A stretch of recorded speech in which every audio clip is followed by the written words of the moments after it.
నమస్తే అండి. కేఎస్బిఎస్ క్రియేషన్స్కి స్వాగతం. ఈరోజు నేను చూపించబోయే రెసిపీ వచ్చేసి సన్నకారపూస. సన్నకారపూస అంటే పిల్లలకి పెద్దలకి అందరికీ ఎంతో ఇష్టమైన ఈవినింగ్ స్నాక్స్ కదండి. ఒకసారి ఇలా చేసి డబ్బాలో పెట్టుకున్నామంటే 10-15 రోజుల పాటు కూడా మనకి స్నాక్స్ ఎత్తుక్కోవాల్సిన అవసరం ఉండదండి. ఎక్కువ రోజులు నిల్వ ఉండేలాగా, ఆయిల్ కూడా అస్సలు పీల్చకుండా గుల్లగా వచ్చేలాగా ఎలా చేసుకోవాలో ఇప్పుడు చూద్దాము. దీనికోసం ముందుగా కలుపుకోవడానికి వీలుగా ఉండే ఒక వెడల్పుగా ఉండే బేసిన్ తీసుకోవాలి. దాంట్లోకి 1 కప్పు వరకు శనగపిండిని తీసుకోవాలి. 1.5 కప్పు వరకు బియ్యపిండిని తీసుకోవాలి. దీంట్లోనే రుచికి తగినంతగా ఉప్పు వేసుకోవాలి. అలాగే కొద్దిగా కారాన్ని కూడా వేసుకోవాలి.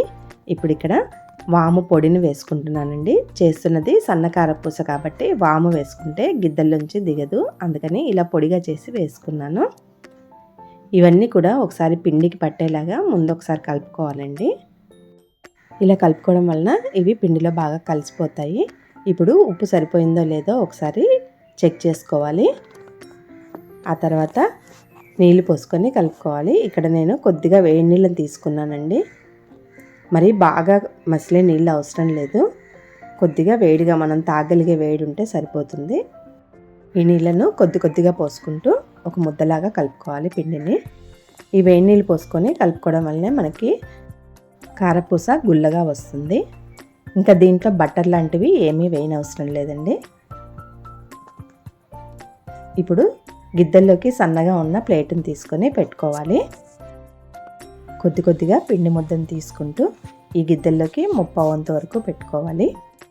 మరీ నిండుగా మాత్రం పెట్టుకోవద్దండి. ఇలా 1/2 వంతు వరకు పెట్టుకోవాలి, సరిపోతుంది. ఇప్పుడు కాగుతున్న ఆయిల్లోకి 2 చుట్లు చుట్టుకోవాలి. ఆయిల్ బాగా వేడైన తర్వాత ఇది వేసేటప్పుడు ఒకసారి స్టవ్ను తగ్గించుకోవాలి. తగ్గించి ఇది వేసిన తర్వాత నురగలాగా వస్తుంది, పైకి బాగా పొంగుతుందండి. ఆ పొంగు తగ్గిన తర్వాత స్టవ్ ఎక్కించుకోవాలి. ఈ సన్నకారపూస తొందరగానే వేగుతుందండి. ఒకసారి మనకి గట్టిగా అయింది ఒకవైపు అనుకున్నాక రెండో వైపుకి తిప్పుకోవాలి. రెండో వైపు కూడా 1 నిమిషం పాటు ఉంచుకొని తీసేసుకోవడమే.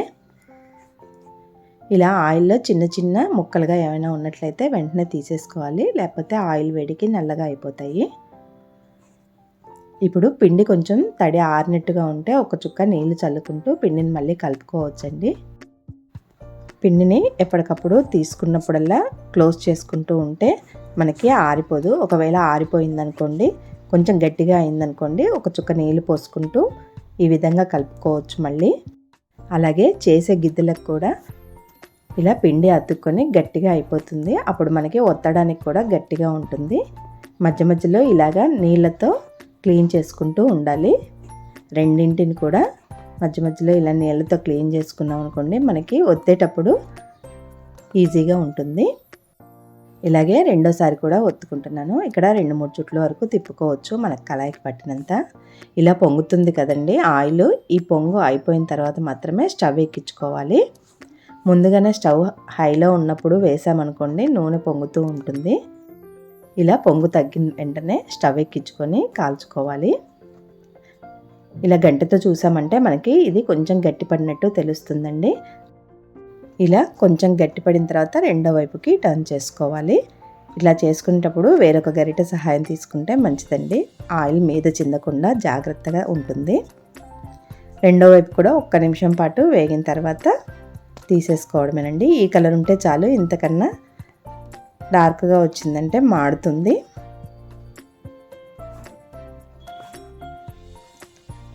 ఇలా ఎప్పటికప్పుడు చిన్న ముక్కలుగా ఉన్నాయన్నీ తీసేసుకోవాలి. చూసారు కదండి సన్నకారపూస ఎంత బాగా వచ్చిందో. టేస్ట్ కూడా చాలా బాగుంటుంది. ఒకసారి ఈ విధంగా ట్రై చేయండి. రెసిపీ నచ్చితే మాత్రం లైక్ చేయండి. Thank you.